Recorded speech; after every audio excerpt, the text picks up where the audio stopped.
hypothesis that maybe the visual quality of psychedelics was related to the ease of oxidation of the 4-substituent. And I'd made DOB as part of my graduate work, and it didn't seem to be that visual compared with something like mescaline. So I thought, well, maybe you need to oxidize it. What about putting a sulfur there? So in the ride to the Cedar Rapids Airport, that's when I had asked Sasha, did you ever make one of the compounds with the sulfur in the pair position? No, well, we tried it once, he said, and I think he said, we tried, and we got a bunch of gray tar, black tar, it didn't really work. I kept that in my mind, so after I was working at Purdue, I ran across a reference where they made a dimethoxy methyl compound. I wish I had more to give you. But they'd done something else with it. I thought, I could use that to make the starting material. So I did this reaction and formulated it, and I got like 25 grams of the dimethoxy methylthiobenzyl. So then I wrote and said, we want to collaborate on publication. I've got this starting material. And of course, I could have done it all myself, but I wanted to publish with Sasha. So how about if I send you the aldehyde, you make the 2C compound, the amphetamine, and we'll publish it together. So we did publish it. It was sulfur analogs of psychotomimetic amines in Journal of Pharmaceutical Sciences in 1976, maybe, something like that. So that was the first of the sulfur compounds. And that led to a whole bunch of sulfur compounds because Peyton Jacob had gotten his PhD at Purdue with Herb Brown, and I didn't know him. I knew Herb Brown. But he'd gone to do a postdoc with Neil Castagnoli at UC San Francisco. And Neil Castagnoli's lab, Neil and Sasha were good friends. So Sasha would go to Neil's lab, and he'd use the NMR and the mass spec there. So he met Peyton. And so that's how he and Peyton became friends. So Peyton would go out to the farm on Sundays, and they would listen to classical music and do chemistry all Sunday. And but Peyton was doing a postdoc with Neil Castagnoli, and Neil had developed a hypothesis that maybe these psychedelics are active because the methoxys were demethylated. The orthomethoxy or 5-methoxy were demethylated. So he envisioned that maybe if you put a sulfur there, they wouldn't be demethylated, and maybe that would prove the theory that you had this demethylation. So they proposed a series of putting a sulfur in the 2 and 5 positions in addition to the 4, and seeing whether the compounds were still active. And I think the 5 sulfur, I think it still had activity, but so then Sasha, in typical Sasha fashion, just thought about what's every sulfur compound we can possibly make and put every place on the ring, and he came up with some names like 2 tweedios and 5 tweedios. So he had this whole field of sulfur compounds, and he called me in the beginning before this got started. He said, Neil's got this young postdoc, Peyton Jacob, and this is his idea to make sulfur compounds. Are you going to make any more of these sulfur compounds? I said, no, I only was interested in the 4 sulfur. So it's okay if Neil goes ahead and does it. Yeah, just make all the sulfur compounds you want. So then they did. As you know, Sasha made lots of sulfur compounds. But it was all started by that, conversation in the car on the way to Cedar Rapids. Have you ever done it? Well, it didn't work. And then me figuring out how to make that's the first starting material.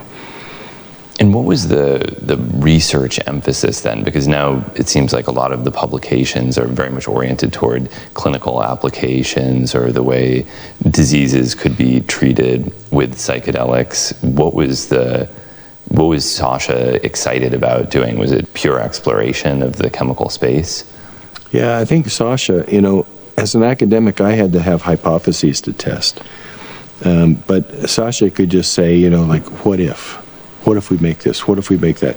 And then he would take it himself and he would find out. So I don't think he had any goal other than just to see how many kinds of things he could make. And he was always looking for, he was always interested in drugs that would enhance human communication. So if 2 people would take these things and they would enhance their ability to communicate with each other, in much in the way that MDMA maybe does.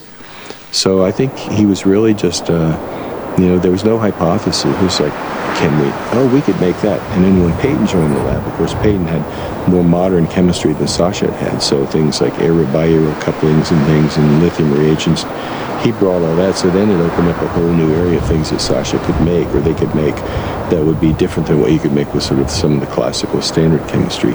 So, we could put it, like you said, a selenium or tellurium there. Well, what effect would that have? So he was really, and people said, he was a scientist. And I said, no, he wasn't really a scientist. He was an alchemist. he really was an alchemist. A scientist has a test, a hypothesis you test, and then you refine it, and you develop a theory and all. He didn't do that. He was really kind of an alchemist, a Renaissance alchemist. Do you think that more research should be conducted that way without hypothesis-driven research? I mean, it seems like he discovered amazing things on just the basis of this sort of heuristic experimentation, seeing what happened. Yeah, I guess, if you think, well, some of the compounds in Bicol and T-color compounds that I told him about, sent him to, but if you think about the fact that he was working in a fairly constrained chemical space, the chemotypes are all phenethylamines of one stripe or another, or tryptamines. If you make 170 or 180 phenethylamines, or a large number of tryptamines, you're going to find some interesting things there. And I don't know if you just started in some random field and started trying to do that. I mean, you probably wouldn't discover much. Today, I mean, we know enough about how they work. For example, they have to activate serotonin 2A receptors, and there are some animal models. You probably would get a good clue as to whether you had an active compound without testing them. Now, when we used drug discrimination in LSD trained rats for most of the in vivo activity, and those were pretty reliable, although they say you can get false positives. Most of the things we got, if there was a known human data, we could show there was a good correlation. And I wrote a review on hallucinogens in 2004 where I think I put a graph in there that showed the correlation between drug discrimination activity and human activity. So you could do those things, but whenever I talk about drug discrimination, I'll say, so if the rat responds on the LSD appropriate lever, the lever we've trained him with LSD on, all he's basically saying is, I think you gave me LSD. Well, that doesn't tell you anything at all. I think you really need to have human psychopharmacology to know what they do. Now, should people just do it like Sasha did, just take things and see what happens? I don't think that's a